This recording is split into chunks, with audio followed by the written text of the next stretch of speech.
First of all, thanks very much. Great to be with you. I guess we have weather coming. I see Tina here from Ameren. Let's keep our fingers crossed.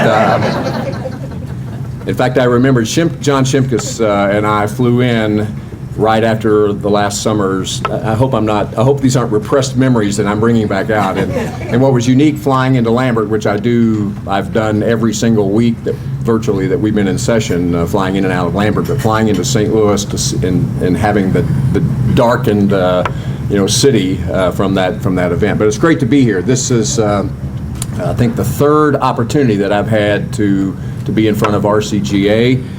I think I know you've had me before you to talk about federal tax policy. In fact, I think we may have met in this room in a panel discussion about the future of Social Security. And so now I have the opportunity, per your kind invitation, to talk about the future of this state, hopefully as your next governor. I'd like to, the way that, Chip, if it's all right with you, let me just some introductory remarks, maybe some specific things that, having gone around the room, and I got to many of you, I didn't get to all of you, I see some of you in the back, but let me try to address at least some of those specific items that you wanted me, but then the question and answer, which I look forward to, and certainly welcome the fact the media is here, and our good friends from the Missouri Democratic Party. Vinay, good to have you with us again. And I would be disappointed if Vinay hadn't been here. And I've actually mentioned that if he continues to hear me speak, that I might actually get his vote. I won't put him on the spot. But I really want to lay out my vision for the state of Missouri.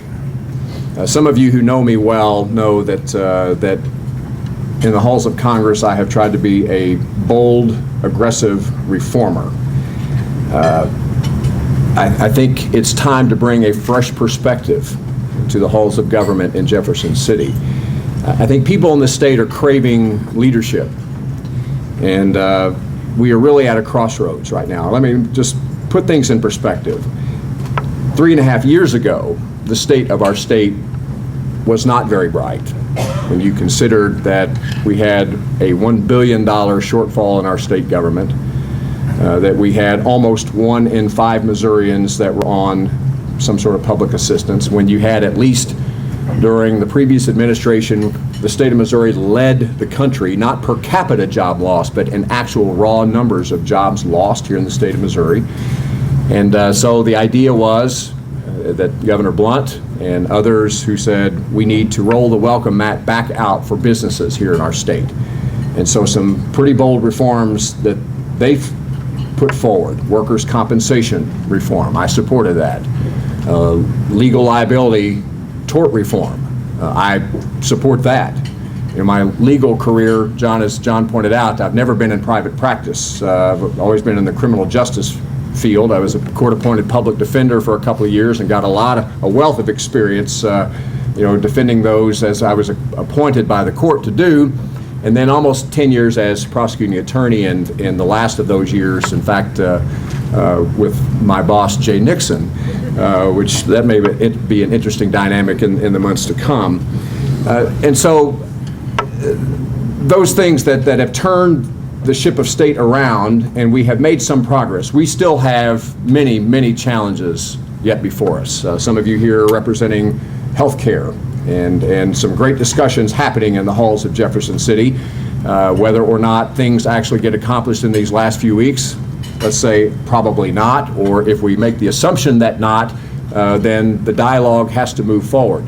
But the point is that I think people in this state deserve a government that is open, that's honest, that's responsive and responsible.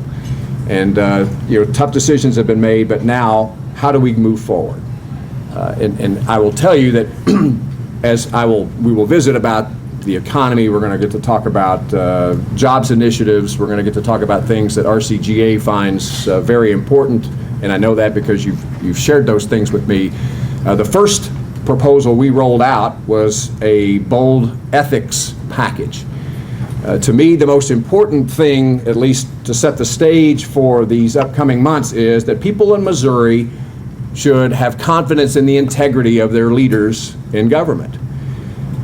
And I think it's appropriate then that in order to reach out and to restore the confidence for those that lack confidence in the halls of government, we rolled out a pretty aggressive agenda on things like campaign reform, on things like conflicts of interest, on things like having a strong Missouri Ethics Commission that can do the enforcement that's necessary. My background in this, I was on the Ethics Committee. It wasn't the reason, John, it wasn't part of my current resume is because I was charged with the investigation of allegations of wrongdoing, and so I followed the facts just like a good prosecutor would, and found out that that trail led me to the sitting majority leader of the United States Congress, the second most powerful individual, who just happened to be a Republican. And so when I wrote the report that basically said that Tom DeLay had stepped out of bounds and had committed an ethical breach, I know it didn't receive a lot of attention outside the Beltway, but I can assure you that it was very much, there was a shot heard within the Beltway, and I was summarily dismissed from the Ethics Committee after the report came out. So be it. But in my view, and having grown up on a farm, and my father never finished school, still was the wisest man I knew, and the creed or code that I bring to any of my pursuits over the course of my professional career is a simple one. I remember my father telling me that the only thing worth keeping in this life is keeping your good name. And you keep your good name by standing on your principles, on your values, and letting the chips fall where they may. And in that instance, the ethics rules to me apply equally, whether you're the most powerful or whether you're a freshman backbencher, does not matter. And so it was important for me at least to begin this discussion about the vision for our state, to talk about integrity in government. But now it's time for us to turn our attention then to this economy. And boy, if you're at the coffee shop, if you're at Schnucks, hope I'm not offending others in the supermarket industry that are here represented, that the economy, gas prices, all of these things. Is there, as Neil Cavuto reminds us, the national pundits yammering about the economy? Have they talked us into this consumer confidence crisis? We just saw the numbers, of course. The Wall Street reported them yesterday that we actually had slight positive growth nationally, 0.6%. So we technically are in a recession, but the fact is that perception is reality, and people think that we have hit a headwind. And quite frankly, those changes that were made in Jefferson City as far as a pro-growth agenda here in our state, at one point we saw the highest number of people employed in the private sector ever in the history of our state. 95,000 jobs had been added, but now we're seeing a softening of that.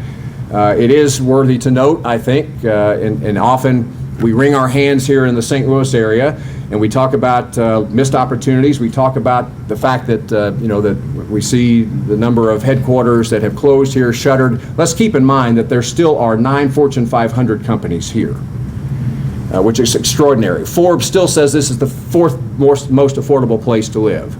There were 16,000 jobs added over the last calendar year here in St. Louis. Unemployment just above 5%. There is a great story to tell, but we still have a lot to build on.